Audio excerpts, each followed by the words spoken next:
the recording, yes.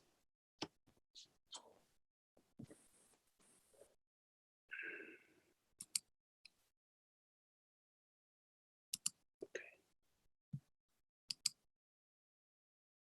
All right.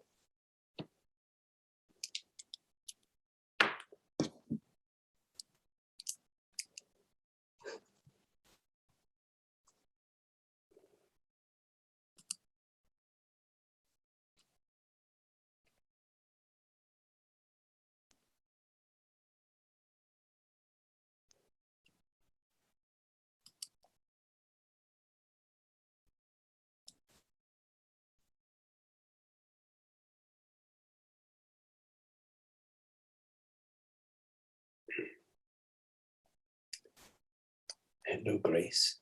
Yes. Lisa. Hardy, hello. Okay. So,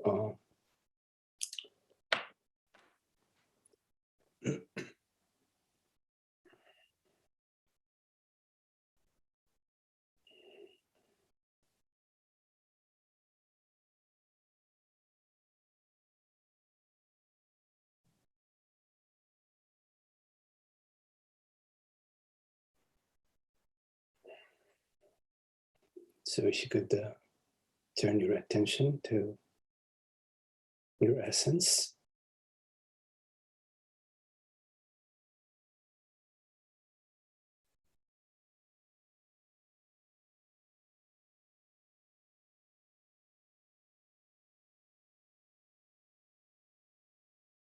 Source.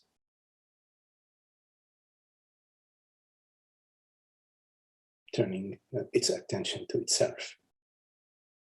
So you turn your attention to your very self, the source of being.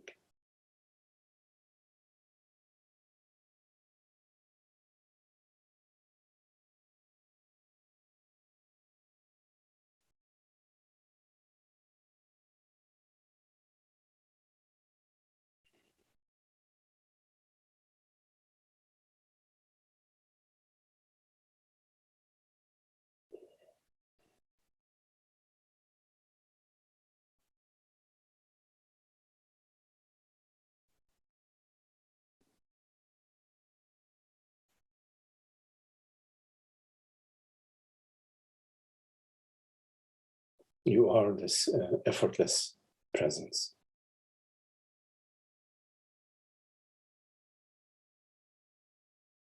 Which you know as your very self, every moment, every instant, you know yourself.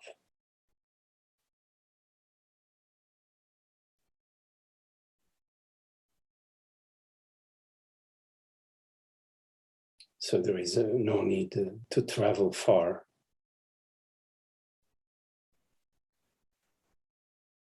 Rather, explore, not taking any step.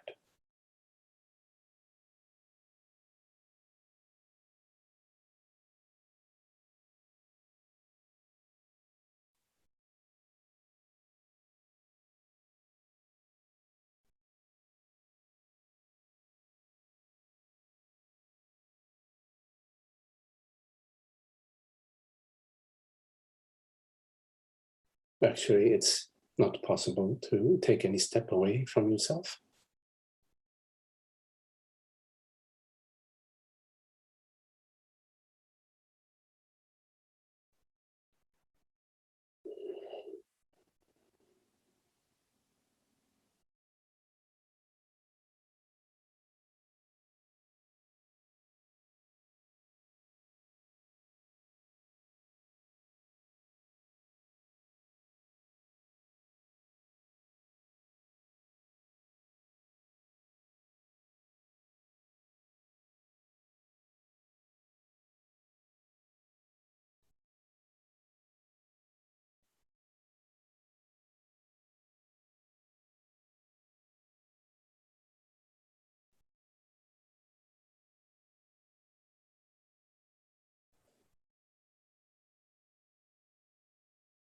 Be quiet and still.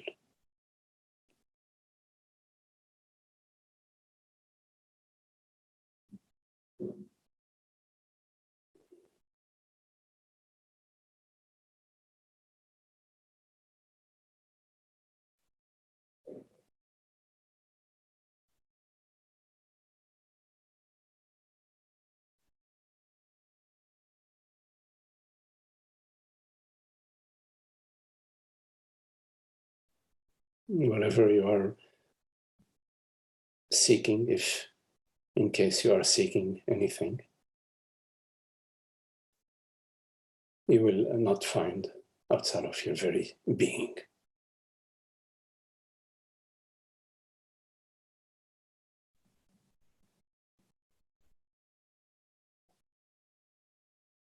Which is not the activity of your mind,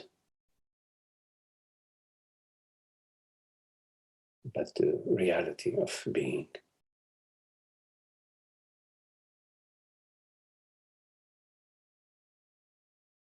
The reality of being is that which is transparent, and yet it hears and perceives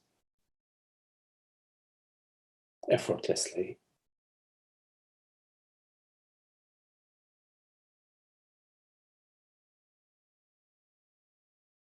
It creates, but it is not created.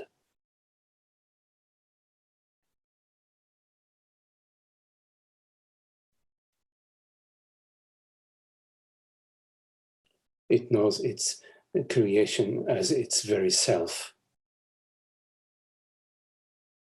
which is Maya, its creation being Maya, which we refer to in the Indian scriptures as Maya.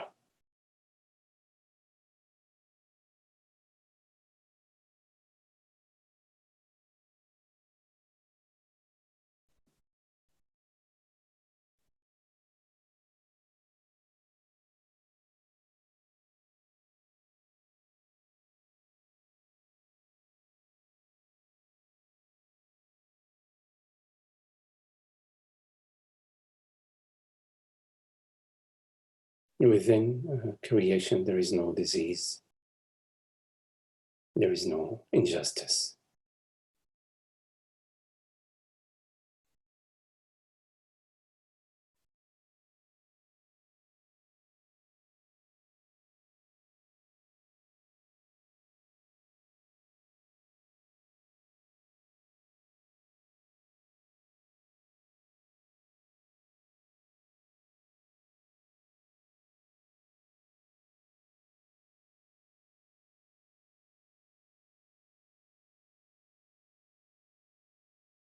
The world is Maya, the body, the realm of sensations, the realm of mind, of thought. Creation is Maya.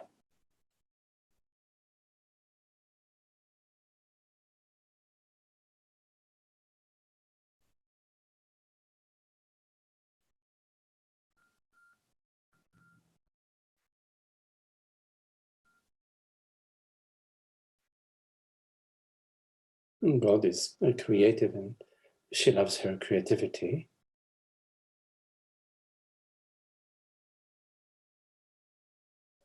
And she creates out of her free will.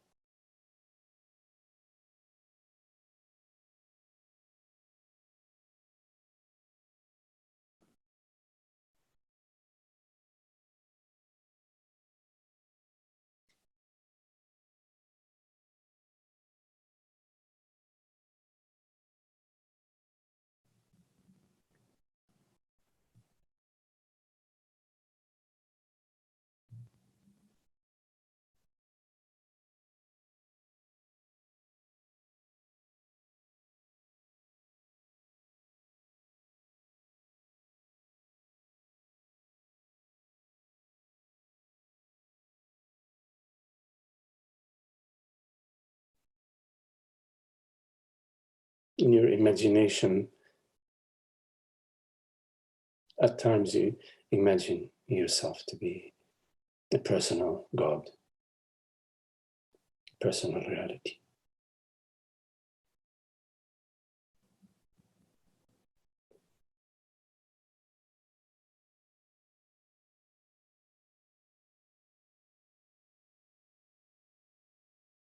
And you create a world, a body and a mind according to your personal will in your personal image. as a separate self.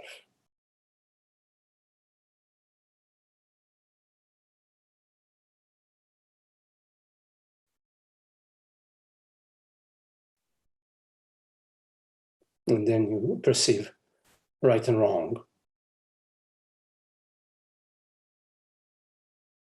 justice and injustice.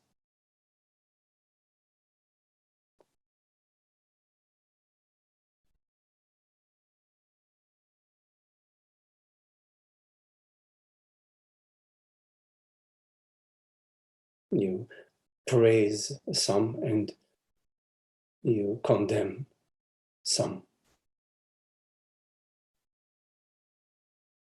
according to the image you've projected yourself to be.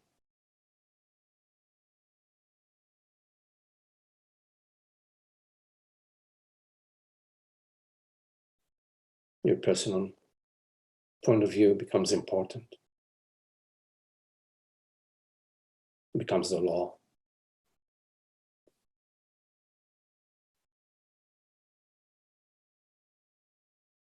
And in your perceptual field, in your sensory field, there are conflicts, opposition, disputes, winning or losing.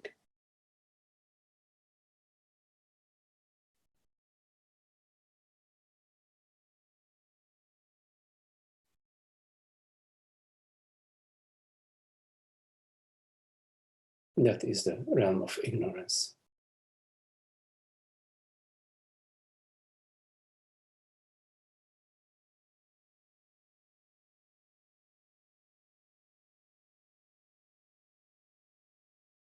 The bubble of personhood.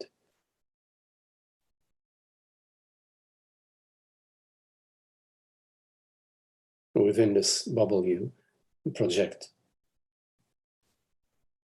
your world, your mind.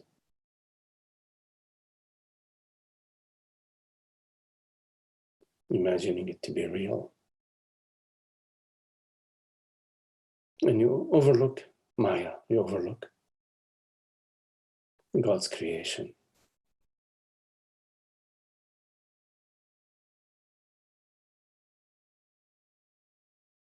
Like a person who goes in the mountains wearing pink glasses and perceives pink snow. Overlook the true color of the snow. Everywhere you look, you perceive your own projection, your pink world.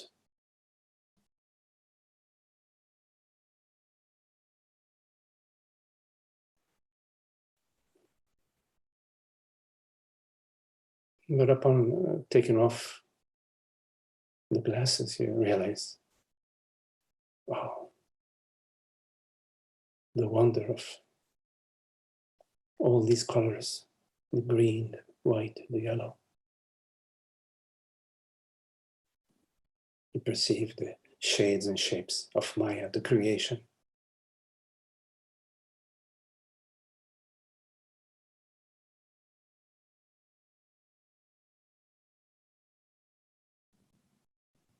And removing the glasses, the pink glasses, means removing your false belief.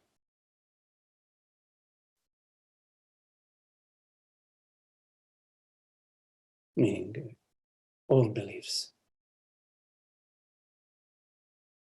above all the beliefs about yourself and about others.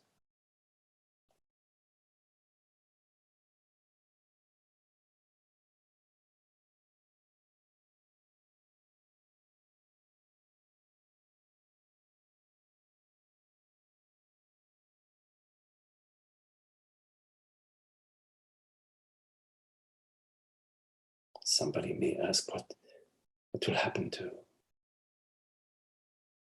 the world, to the body, to the mind when when the ignorance is removed.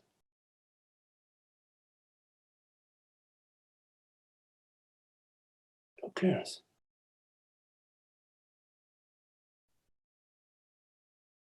As long as ignorance is removed, as long as the unhappiness is removed, the sense of lack, the greed, the envy, the judgment.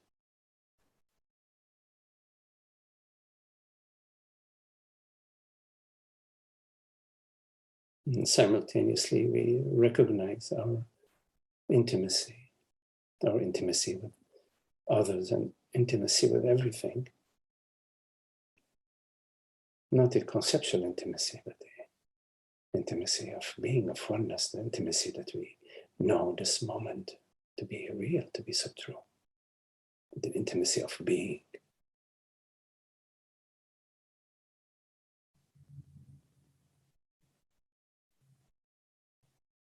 Maya is Maya. It's God's freedom, creation, creativity, your dreams.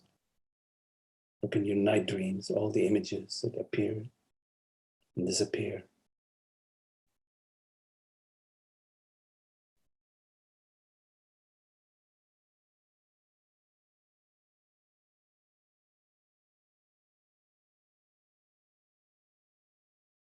But you could say that when unhappiness is removed, the dream becomes a sweet dream, doesn't it?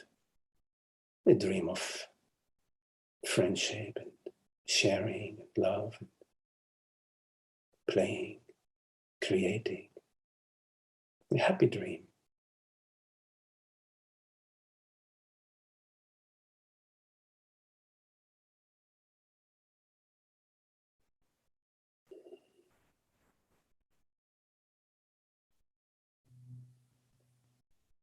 What more do we want?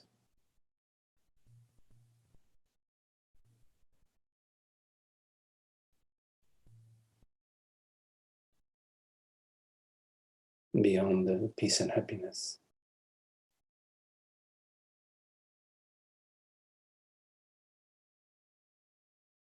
If you're peaceful and happy,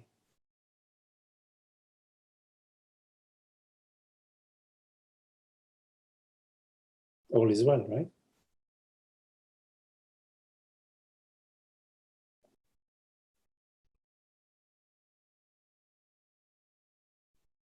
Nothing to hold on to, nothing to defend, nothing to worry about, toss and turn, concerns, personal concerns about me, the world, the future, the past, the others, tossing and turning.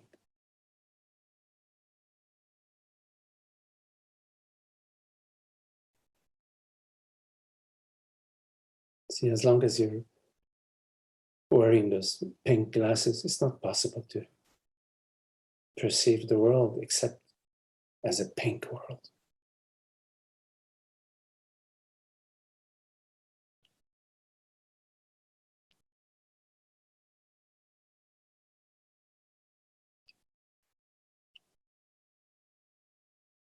Perceive the world through your judgmental mind, which is at its very root has this belief that I am right. What is this I that is so proud of itself, so full of itself?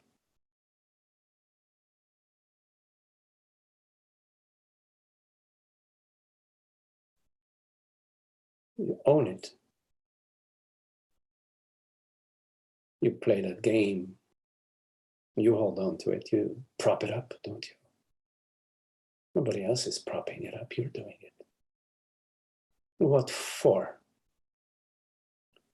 Of what good is it? Soon, you're dead.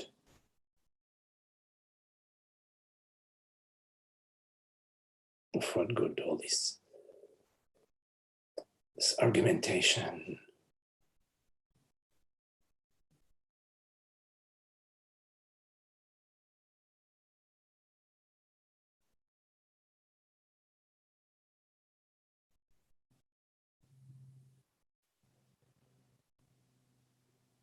What is it that's being threatened?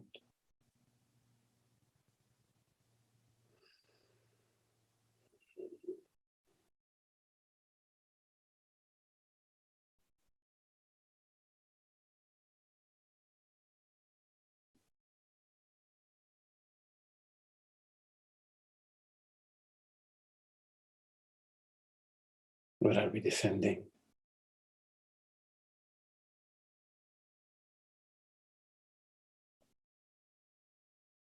What is it that's so precious and dear right now?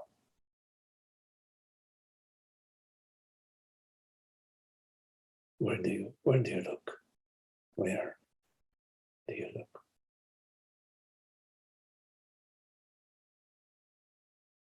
Do you go into the past? Do you go into thoughts and feelings? What is it that's irrevocable in this moment? Absolute, indisputable.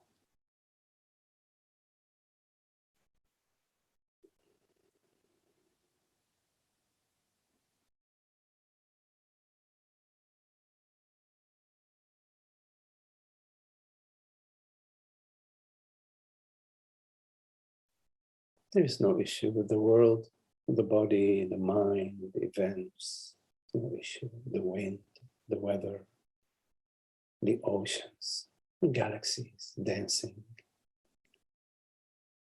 disappearing during the day, and at night the sky is full of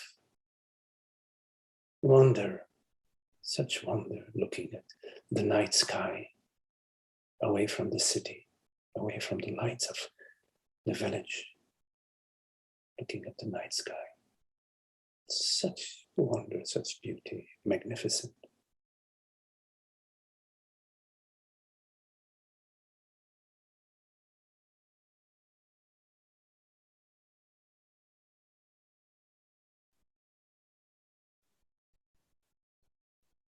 But when there is a slight concern and worry, personal worry, that little speck of dust in the eye,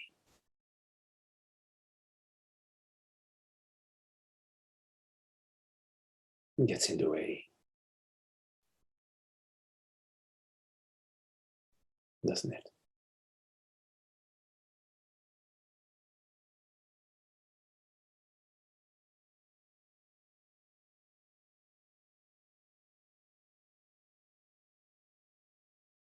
Can we live moment by moment, open-handed, open-hearted?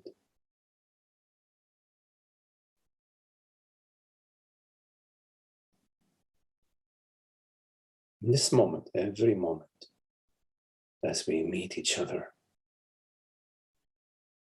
to be fresh, so fresh. You don't know that there's no previous and no after. It's just there, just there. You're complete not knowing,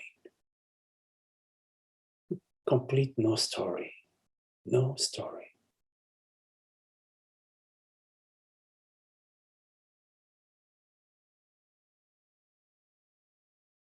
Like when you're thirsty, you don't drink a second-hand water. You drink a fresh glass of water, fresh water right from the spring. You don't drink recycled water. Well, we do that in the cities. What can we do? But you get my point. Freshness.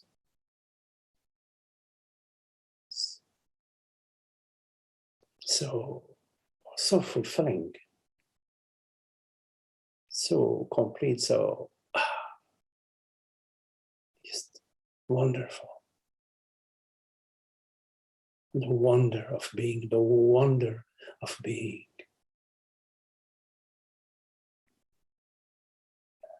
You know what more do we want?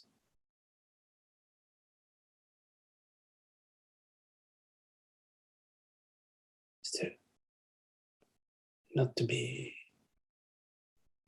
agenda free, free from agenda, from conditions. What's happening next? I don't know. Where are you going? Nowhere, I don't know. Wherever God wants me to go, I am going. She takes me by the hand. She leads me. And I'm completely okay with that. I love it. I am yes to that. Please take me, guide me. Here you are. I am yours.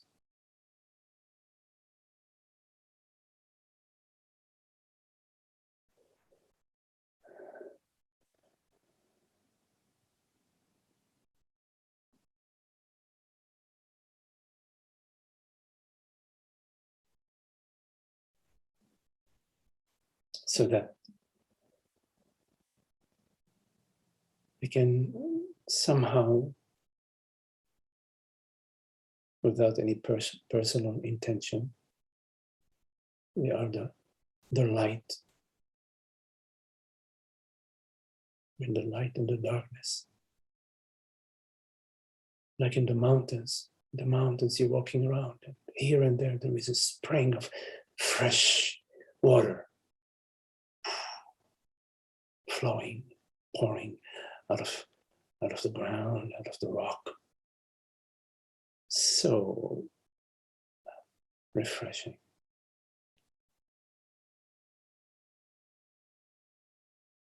To be that. It's nothing personal, nothing special. It is what we are. We are this transparency, this noneness, being noneness.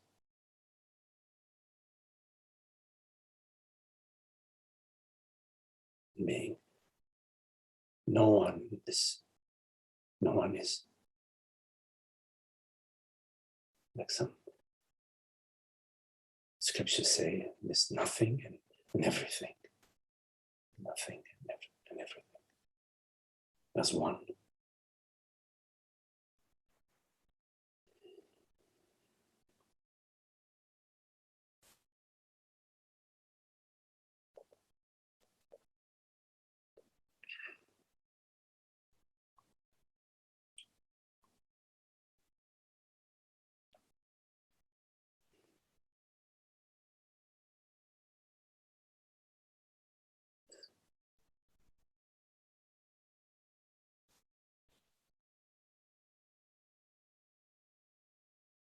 Well, it's very beautiful to be together this way. Such a gift.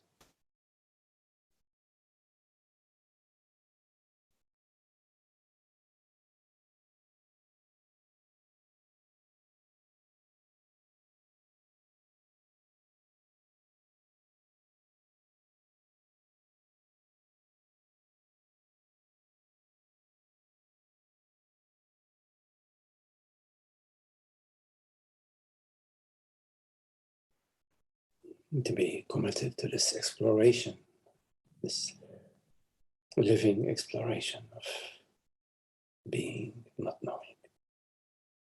So I say yes. A fresh yes, moment by moment.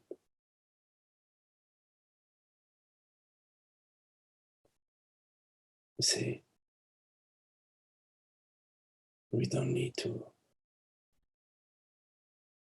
figure it out. It's happening.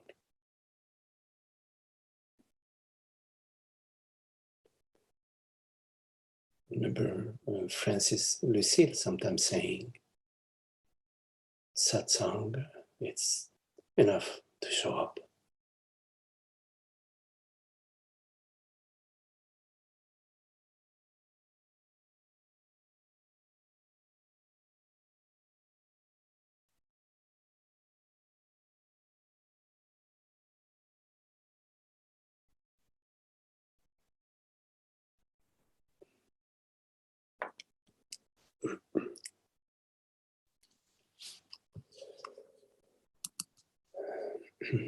So if you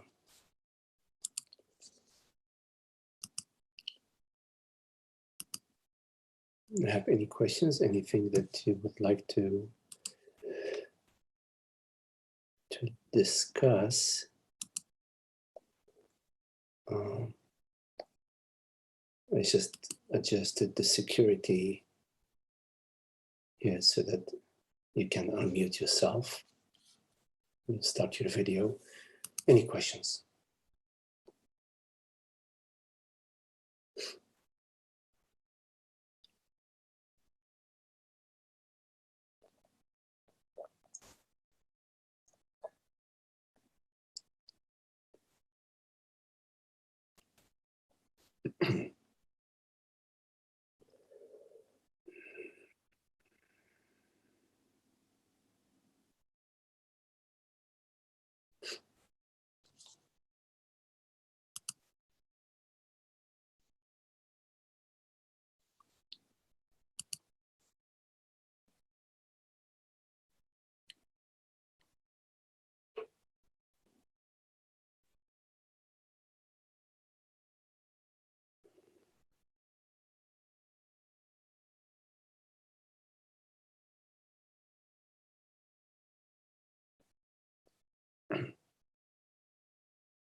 Hey, Magdi, you got a question?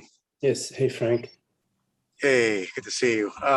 Been wanting to ask you this for a while now. So I do these yoga meditations that Rupert has out, and they've been helping me. But I have a question or just around that whole idea of, there's the Vedantic and the Tantric, I believe they're called. So the Tantric is where you go into the body, because the belief is that the body holds on to, let's say as we progress in this, I know there's no path in the direct path, but there are things that we're doing. There are meditations, there are meetings that we go to, satsangs, etc.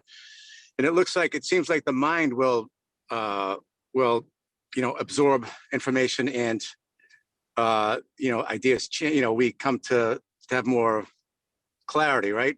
But it seems like the body stays behind. It seems like. So that's why I do these yoga meditations. So the body doesn't really catch up with the understanding, with the intellectual understanding. So these yoga meditations are meant to address that. And so we go into the body, and I'm sure you know what these meditations are. But my question is, if the body is nothing more than consciousness, just like the mind, just like everything else, everything is consciousness. Why is the body so stubborn when it really shouldn't be? It's just like everything else. It is just mind and consciousness appearing as matter. Any question? Any thoughts about that?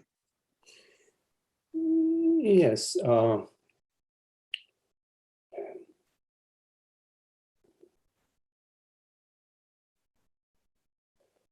So when you have a thought, any thought, let's say a thought about, your father, your mother, or a thought about work or whatever, that thought appears and disappears sort of relatively quickly, right? I mean, whatever, couple of seconds, whatever. It appears and disappears rather quickly. Now, when you're walking on a rock, on granite boulder, you look behind you, there are no traces. When you walk on the beach, you look behind you, there are your feet imprint, the imprint of your feet are there. When there is wind, just in an open field, you feel the wind, but a minute later it's gone. There's nothing, nothing that's registered. If you water an orange tree, after a while, there is something that happens. There is an orange that grows on the tree, right? So there are various imprints, various in the realm of manifestation, in the realm of Maya, in the realm of the observable. There are various imprints. Some imprints are less, have a shorter duration, such as the thought or walking on granite. And some other imprints have more of an imprint, a longer duration, like walking on the sand, or like an orange that's gonna grow on the tree for, I don't know, 40 days or whatever, 2 months or whatever, you know, until it falls off the tree. Now, so that's in the realm of manifestation. Now, the body is another realm. It's a realm of manifestation. Like when somebody pinches you, you feel the pinch, you know, even after maybe 20 seconds or so, you still feel it's reducing. It's reducing, but still for the first, let's say 20 seconds, you can still notice it. After maybe 30 seconds, you don't notice it anymore. You don't know anymore where you've been pinched.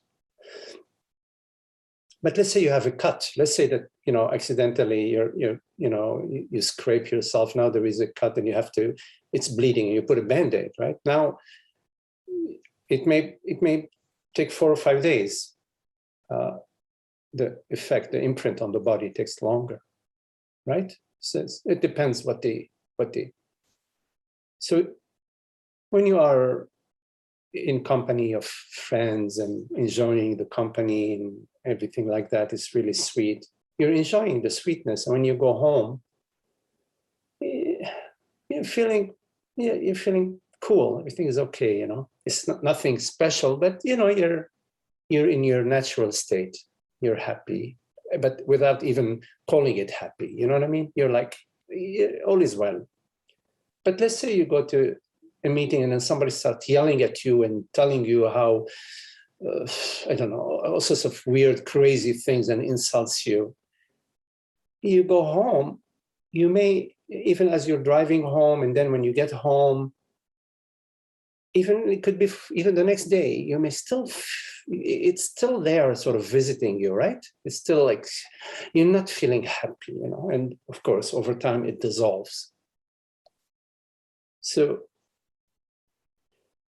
because we have been identified with the body, we've been sort of solidifying the body over decades, you know, sort of imaging the body, creating all sorts of sensations within the body, storing sensations within the body, defining ourselves as this attractive man or non-attractive man, and then today she loves me, tomorrow she doesn't like me.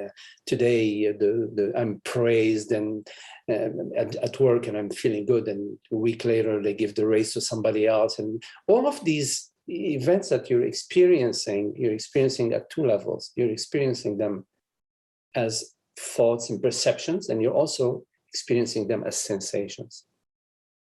And the sensations, they have a longer duration depending on what is the experience, whether you're at a party really happy and sweet with friends, or whether you went to a party and people were like really insulting you and being really rude. So there is that way in which the body operates. Now, in terms of the me is some creation that we project in order to get a sense of protection. See, when we are aggressed, when we are attacked, okay, we naturally want to defend ourselves. That's normal. If somebody comes to you with a knife, you're gonna run or you're gonna hit him in the face. But when somebody tells you, you know what, you're really stupid, who are they talking to? They're not coming at you with a knife, right? You don't need to run away or punch him in the face. But when they say you are stupid, they're telling you, I don't love you. They're telling you, you are not me, I am not you. You are a separate being. And this starts at a very young age. You know, your parents not intentionally. They tell you, be a good boy, don't be a bad boy, be this, be that. Don't. It's not intentional, but you do experience that. You enjoy more the love when they tell you, hey, Frankie, I love you, as opposed to when they tell you, hey, you know, why did you do this? Why were you stupid? So, because we are very, when we're young, we're very influenceable. We're very influenceable. We're sensitive, and we don't get it. We don't get it. How come they don't love me? Where is the love? And because the love is not there, it's not there. Rather, there is an aggression that's coming at us. We don't like it. We feel something off. We feel something off. Where do we feel there is something off? We feel it in our body. Sometimes, like sometimes when you're very scared, when you're a child, a really young child, you're very scared, you urinate on yourself. You pee on yourself. That's the body. That's the body. Or you cry. That's the body. Or sometimes some people lose their capacity to speak for an hour or a few minutes because they're under such stress. That's the body. So the body, over time, it stores, it registers, it becomes more and more sort of a bundle of unhappiness. A bundle of unhappiness. So in the contemplation of, okay, I am awareness, I am consciousness, obviously it's very simple. Yes, I am the reality that perceives.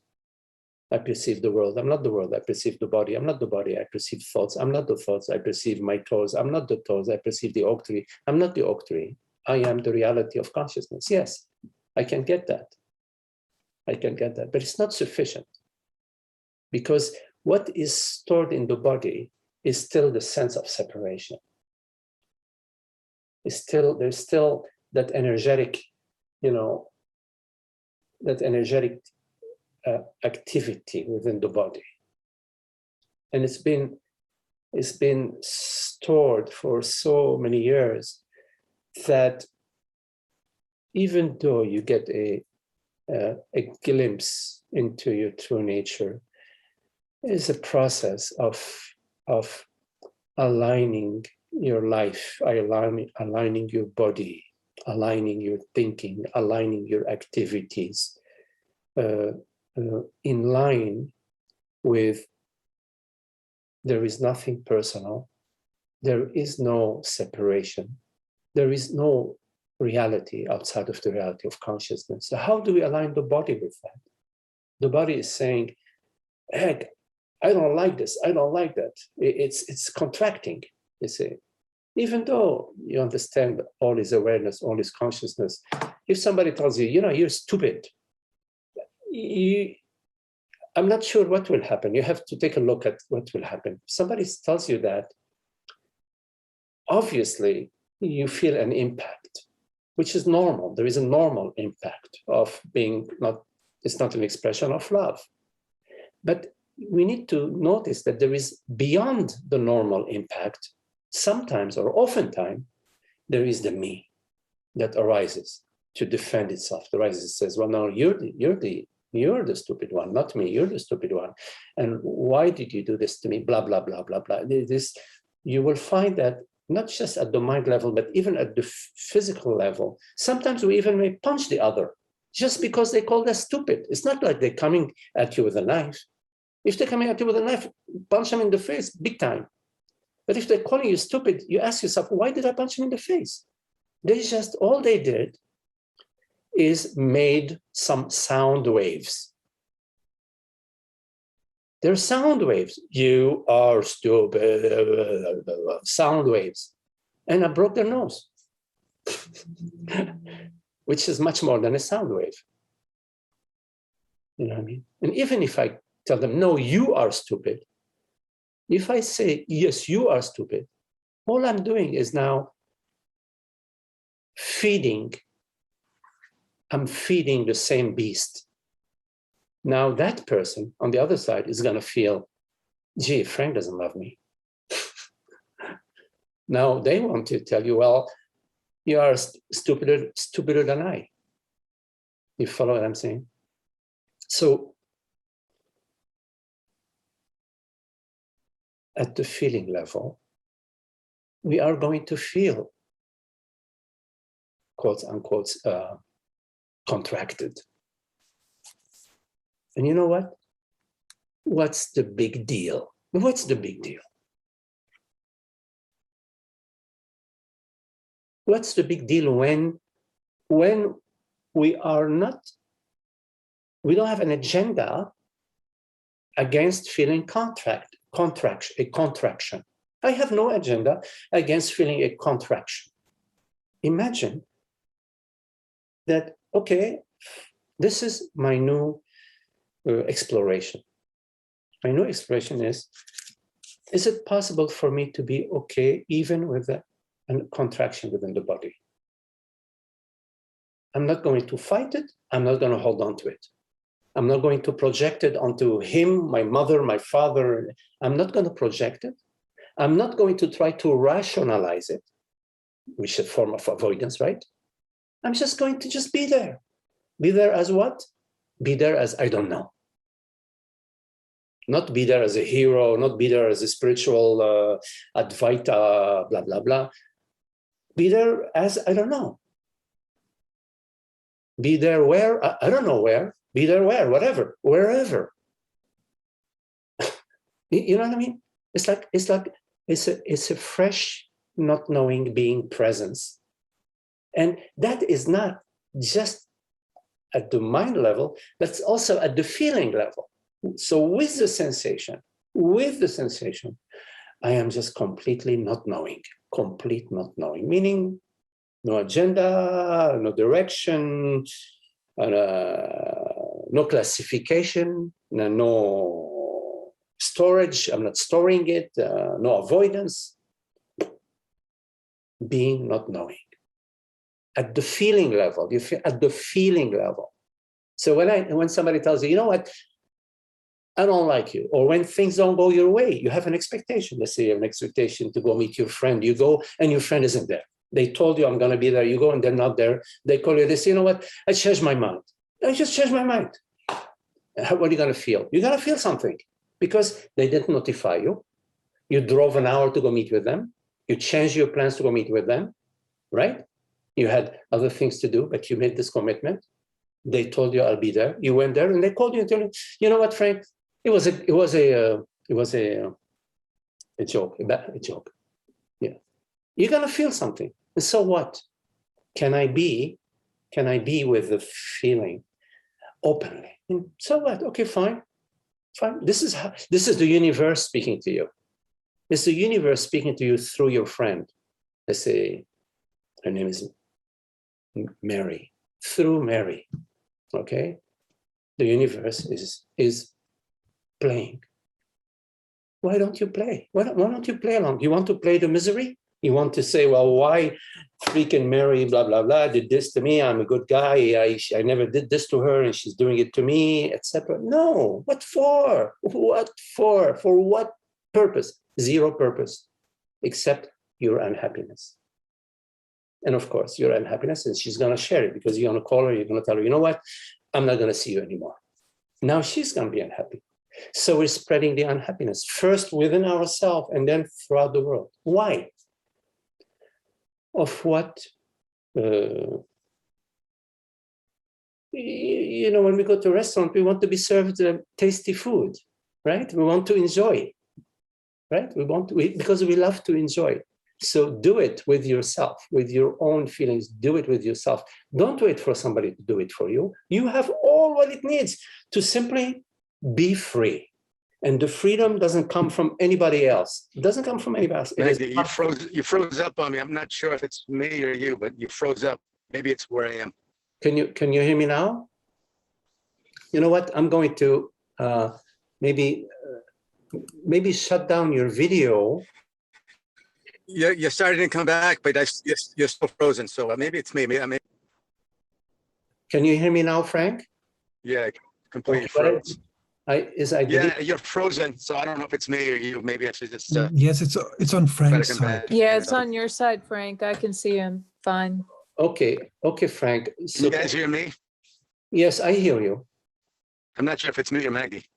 I hear you. Do you hear me? Do you hear me, Frank? Oh, I think we lost Frank, maybe. Okay, well, anyways, I was repeating myself, so.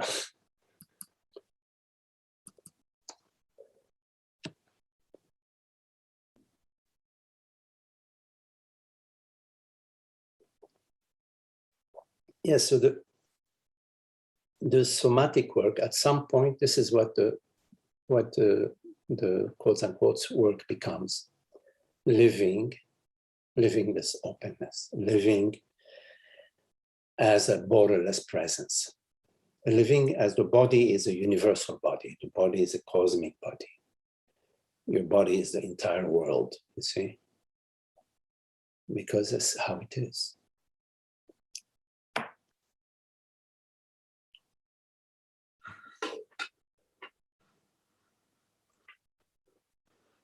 Any questions?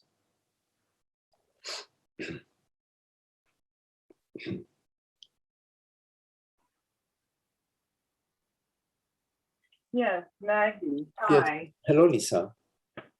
So on that same topic, is it of value to do the things that, like what Frank was talking about, yoga meditations and things like that, that are addressing the body, which thinks it's separated from its source? Do you, I don't know, for lack of a better word, I can't really think of, like, are you supposed to work on that, or just like what you were saying when you were answering his question sounded like if you're uncomfortable, it's okay to be uncomfortable, to just allow the uncomfortability, it'll eventually dissipate, as opposed to perhaps trying to change it. Is that, am I understanding what you're saying? You're not putting up with it. No, it's not like putting up with it. I'm gonna stay with it, and it's gonna eventually go, and then I'll be okay. No, this is slightly different in that. First, now I'm talking about it's going to be an understanding, but you also have to sort of go to it experientially. Now, the understanding is the following: that all feelings, emotions are neutral. They're neutral events. An emotion is a sensation, a bodily sensation, like the sensation of your feet on the ground. It's like the sensation of your feet on the ground, except it's a different color, a different shape, a different size. You don't have one pair of shoes, you have all sorts of pairs of shoes. Everyone is different. So the sensation at one level, all sensations are the same in that they are impersonal, neutral events. You follow that? A sensation is a neutral, impersonal event. I understand it in theory, but when you're having hold the on. body sensation or the experience of it. Wait, you said you understand it in theory.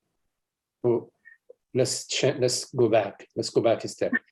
I want you to understand it, but I don't want you to understand it in theory.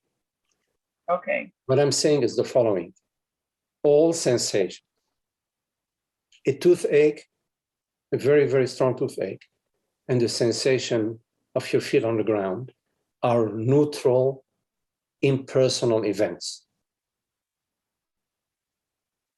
Okay. And then we add on, holy cow, I am suffering, I don't want, why is this happening to me? When we add on, why is this happening to me? That thought, why is this happening to me, is attached, we attach that thought to the sensation. We attach the thought, oh my God, what's happening to me, to the sensation, which is neutral. So we attach a person, we attach a me to a neutral sensation.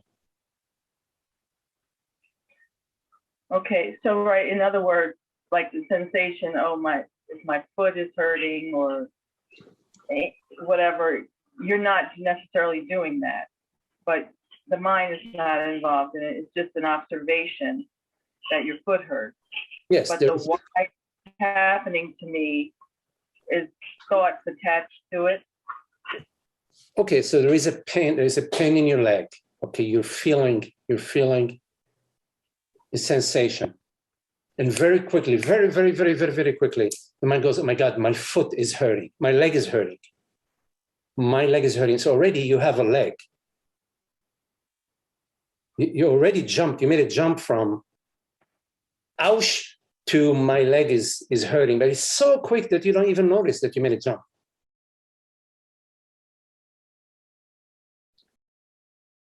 And then you may go, I'm just being free loading here. You may go, heck, why is this happening to me? So you already made two jumps. First jump is, my leg is hurting. So you have a leg. In fact, you don't have a leg. The leg belongs to the body. The body has a leg. You don't have a leg. Except if you think you're the body. If you think you're the body, then you can say, well, I have a leg, or my leg is hurting. But so that's the key thing, is that we start with, I am the body. When you start with I am the body, already the bases are loaded. You're already in trouble. Even before anything starts. Even before, already you're already loaded the basis with I am the body, I am Lisa, I am a mother, I am a sister. You already loaded the basis. So let's step back. Let's go back. Let's rewind a little bit. So there is ouch, and it's located around the leg, right? You're perceiving a sensation. Correct. So you are perceiving a sensation. All sensations are neutral. It doesn't mean you're not going to do something about it. Let's not. That's a different conversation. Oh, okay. I understand. So there is ouch. It's a sensation. It's neutral. Okay. And then the next thought is, wait a minute. Let me see what's going on, which makes sense. That's what's going on. So you take a look. You find that for some reason you have a blue. You must have bumped into the car. There is a blister. Okay. The next thought is, oh, let me put some arnica cream on it. All that is perfect. Boom, boom, boom, beautiful. It's beautiful. There is no, oh my God, I hurt my leg, meaning I'm the body. There isn't, oh my God, why did I do that? Who did this to me? Why was I so stupid? I wasn't being careful. Why was I not being careful? I was going to go out tonight. I was going to wear a short skirt. Now my leg is going to show. I'm going to put a Band-Aid. I have to wear the long dress. It's too warm to wear you know what I mean? That's where as soon as you put on those pink glasses, I am Lisa, okay? I am the body mind. I am the person. So in terms of, and I know we all do that. I'm not getting on your case or anybody's case. We all do that. We're all identified with the body mind to a certain extent. Now, the contemplation, the practice, the inquiry, the work that you want to call it, is to be so still. You have to be still. silent within to notice this process, because it's so quick. That's why I'm like slowing it down. I'm breaking it down in small pieces, but in fact, it happens so fast you don't even notice it. But that's the direction. You need to notice that all events are neutral and impersonal. Okay. I'm talking at the feeling level as well, at the body level as well. Not just like events, not just like, oh, well, they build a new bridge, in Milwaukee, No, I'm talking about right here and there. You see? Because in this moment, there is no person. There's just hearing, sensing, perceiving. You're not doing anything. Are you doing, you could say, well, oh yeah, I am paying attention. You're not even paying attention. It's a thought that appears to you. You're there, perceiving, sensing, being, without doing anything. You're not doing anything. But as soon as you download the belief, I am doing something, you may start to feel, oh yeah, I am doing something. You add on an I, we download an I, a personal doer. But in fact, right now, there is no personal doer. Magdi isn't doing anything. Lisa is not doing anything. The body doesn't do anything. Body is object, is an object. The body doesn't do anything. The body is being moved. Like this glass is being moved. It's being moved. It's not the body that's moving it. The body is part of the movement. That which is moving anything is consciousness. The body doesn't, my arm doesn't say, oh, pick up the glass. My arm doesn't say that. My brain doesn't say, pick up the glass. No, my brain doesn't say that. A message comes into my brain.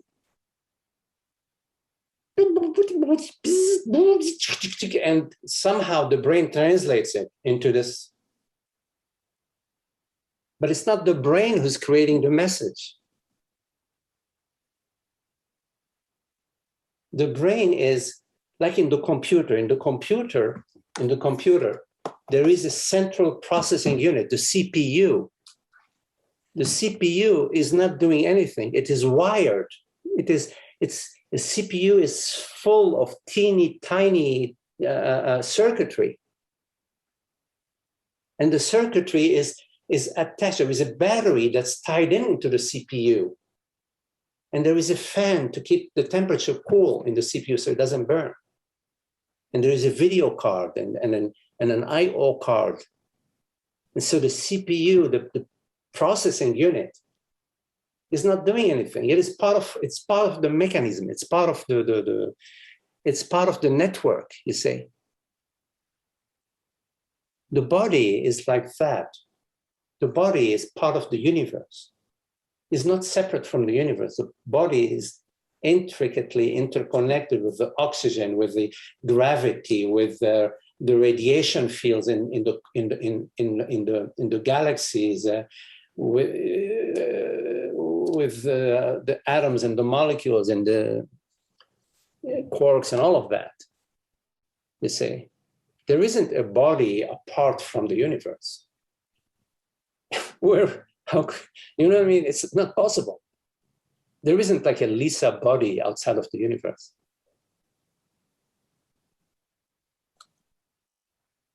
So, I understand what you just said. I got that part now. So is there a benefit to doing like yoga body meditation? What matters in the yoga body meditations is the spirit of it, the understanding how it's being done. It's not a mechanical activity. This is why like Francis only does those meditations during retreats when people are in his presence, when they are with him.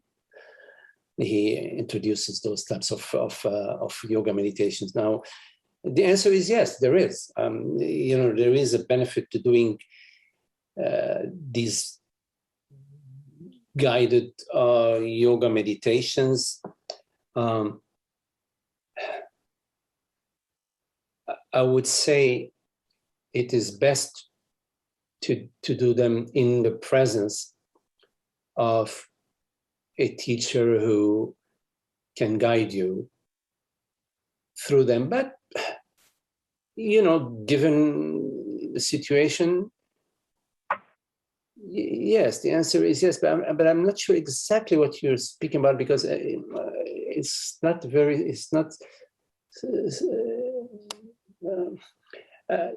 I don't have a specific meditation that you're referring me to that I can take a look at and say, okay, yes, do it. Yeah, do that and do it this way and that way. So I'm giving a generic answer to your question. Well, it's a general question. I'm not asking about anything in specific, a particular meditation. Just but you're looking for a specific answer. That's why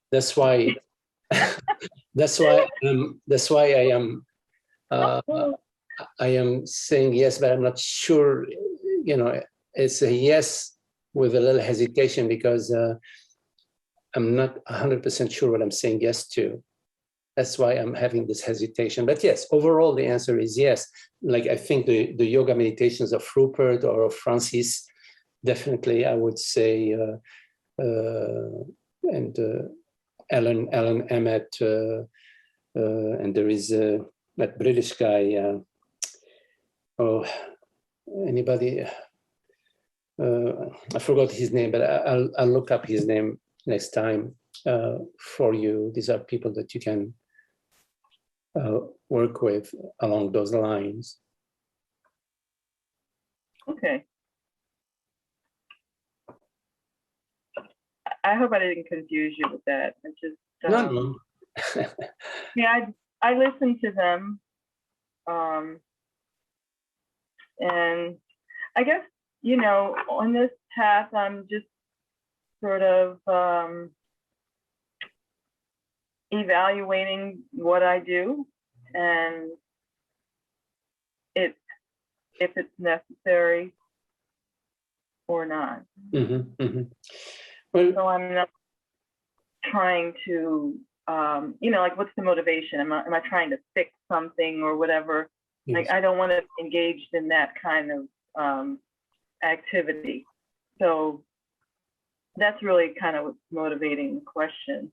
Yeah. And also, well, I don't want to take up too much of your time because somebody else might want to ask something. I do have another question.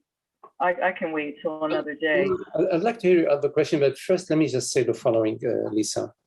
So in terms of the quotes unquote yoga meditation or body work, body contemplations, okay.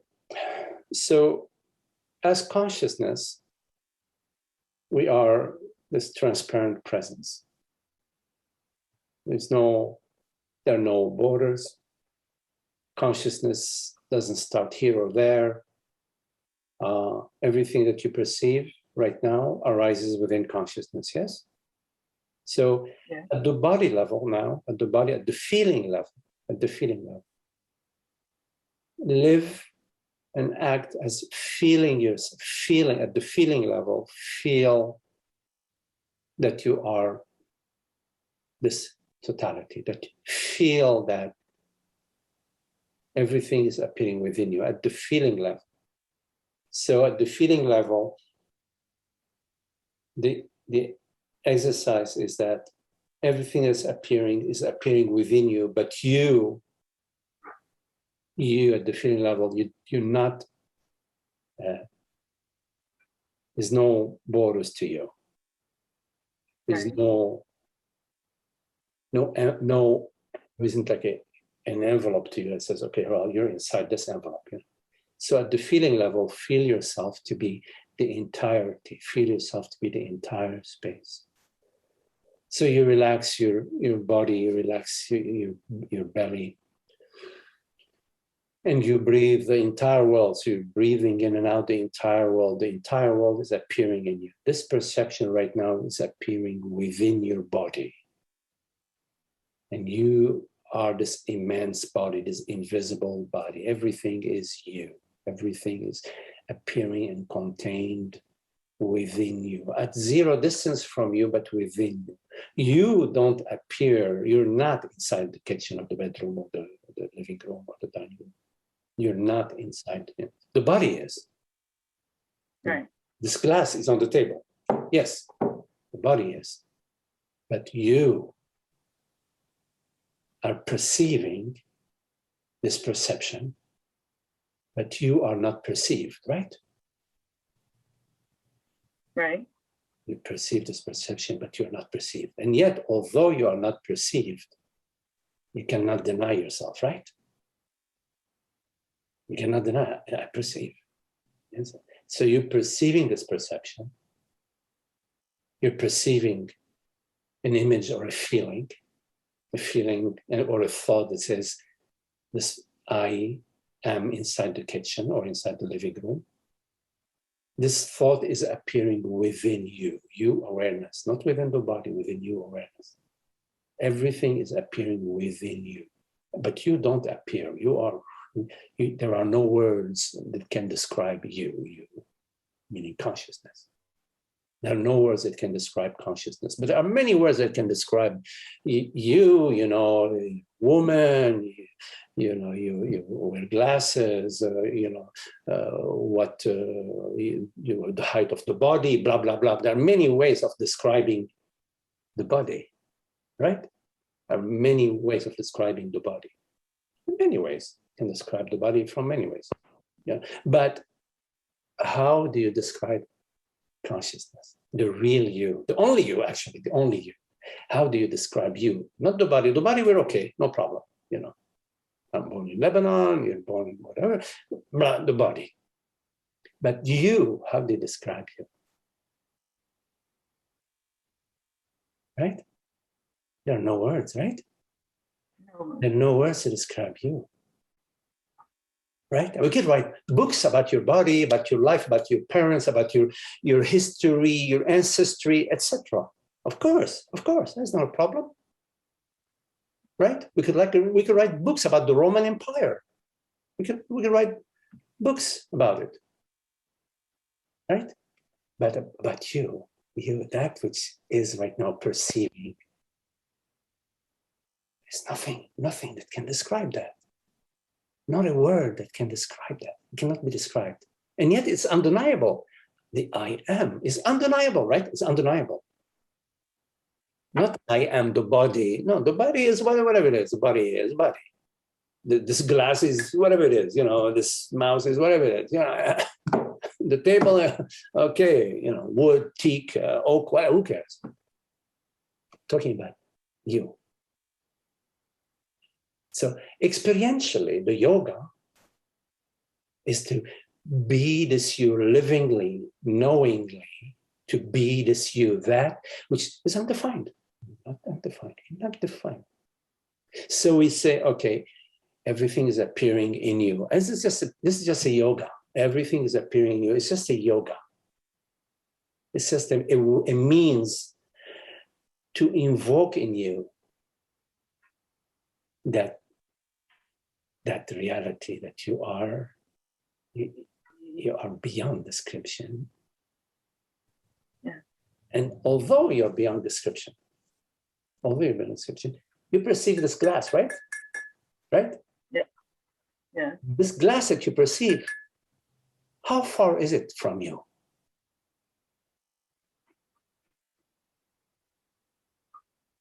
Here. It's here. Absolutely, it's here. It's here. It's intimate with you because the perception of the glass is intimate with you, the perceiver. It's not intimate with your body because your body is, I don't know, you could be, I'm not sure where you are, where do you live? New Jersey. Okay, so your body is in New Jersey and this glass is in Southern California. So obviously this glass is 2,500 miles from Lisa's body. I mean, we can measure it, I mean, with a long tape measure. Right. Right.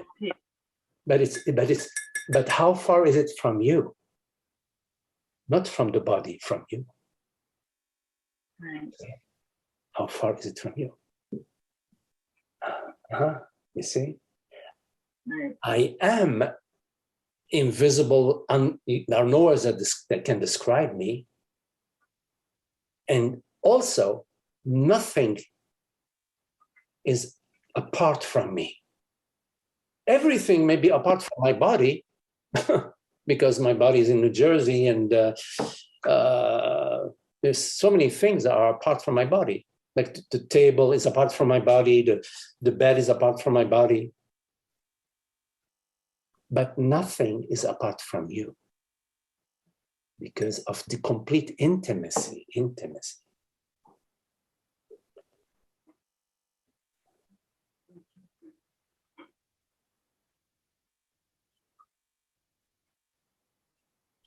Okay. Anyways, yeah, reflect upon these things. Yes, thank you so much. Yes. Okay, Lisa, I know you have another question. Let's see if other people, and then. Yeah, I Okay. can do it another day. It's not a burning desire. Okay. Thank you so much. Okay, Lisa. Okay, lovely. Thank you. So, any questions?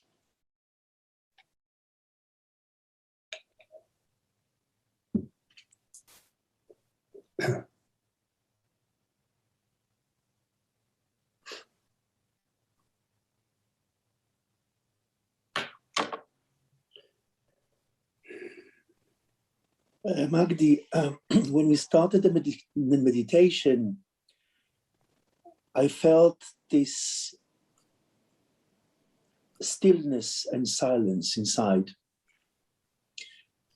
And although it was maybe not saying anything, there was a fullness to it, a sense of really something incredibly full, but not objectively. However, there were also sensations of tension that appeared at the same time, like in my forehead. But there was like a coexistence. It didn't really bother me so much, the tension that appeared. It was all part of what was happening. And I couldn't specify anything, say anything about those tensions. They just appeared. And it's something that I observed, something that is seen by me, that comes and goes. But this is kind of first time that it didn't bother this other thing, this wholeness and this silence, this stillness, this openness. It was like I could coexist with that. So my question is, when they appear, I just let them be. And Francis say about the unfolding of appearances. You know, those. Sorry, go ahead. So those sensations about letting them be, that there is. It's a way of speaking. We say let them be, but in fact, there is nobody that's letting anything be or not be. It's they're there. They appear. They're there. So, how can you not let them be? But the thing to understand, because I think that you have the understanding at a much deeper level. I'm just going to give you the conceptual aspect that you may use sometimes, if needed. The thing to understand that these sensations they belong to the universe. They belong to the universe, and they're appearing. They're universal sensation let's say there are cosmic events, cosmic sensation, cosmic, in the expression of the cosmos that appears to you here. Like, for example, like when you step in the sun, which is, I don't know how many thousands of miles away, I don't know. You feel the heat. It's a cosmic, the feeling, the sensation of heat is similar to the sensation of what you call the sensation or contraction, whatever way you wanna call it. I'd rather call it sensation than a contraction, but you call it, because a contraction means there is some sort of interpretation added on. But let's say the sensation. The thing to understand that all sensations are universal. All expressions, all phenomenal expressions are universal. So once you understand that, who cares? When you're stepping in the sun, or when the sun shines through the window and comes onto your shoulder becomes warm because the sun is, let's say, 90 degrees or whatever, it's outside, you know. When somehow the body gets to a stage where it has sort of it's calling for some nutrition because it needs to maintain its level of combat readiness against any intruders, you will experience an impersonal event which we call hunger or something like that. So all bodily sensations are impersonal. When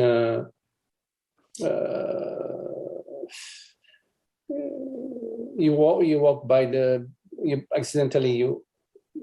hit you put your hand on the hot stove, you know, the gas, the hot stove, and you will experience a sensation of we call it a burn. Experience a sensation of burning, which is an impersonal. It's an impersonal event, and it calls your attention. Oh well, you know, I need to put some ointment on the burn to help it to heal faster.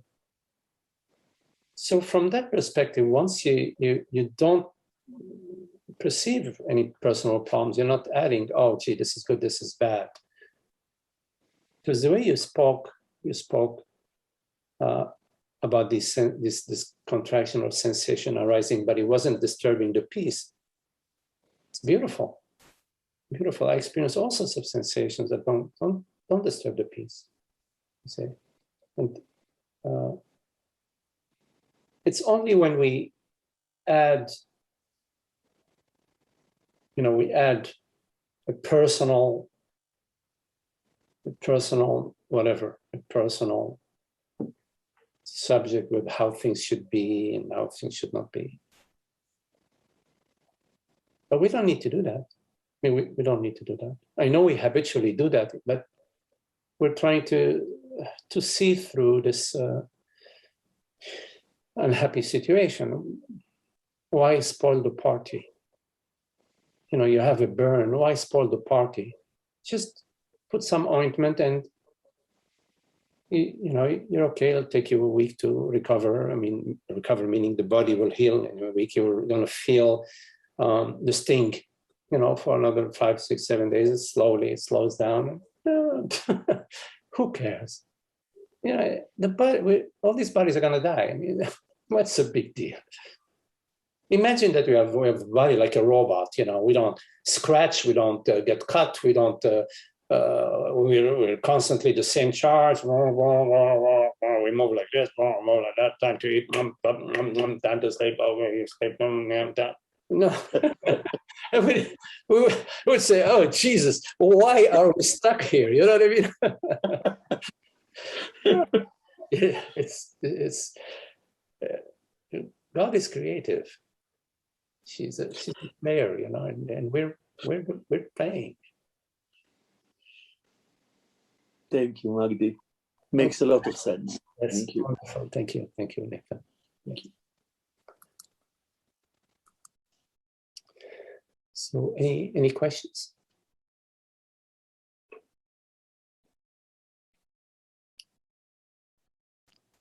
Okay, well, very lovely to be with you all.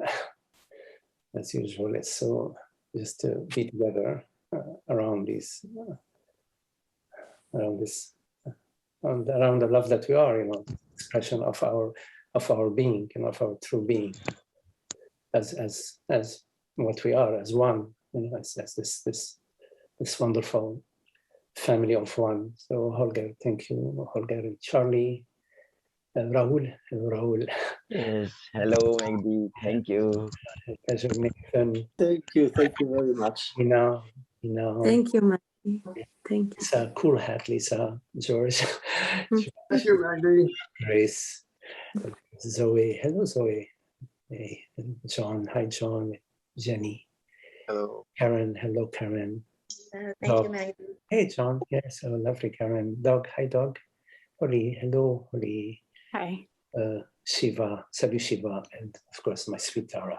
Thank you all. Thank you. Thank you. Thank you.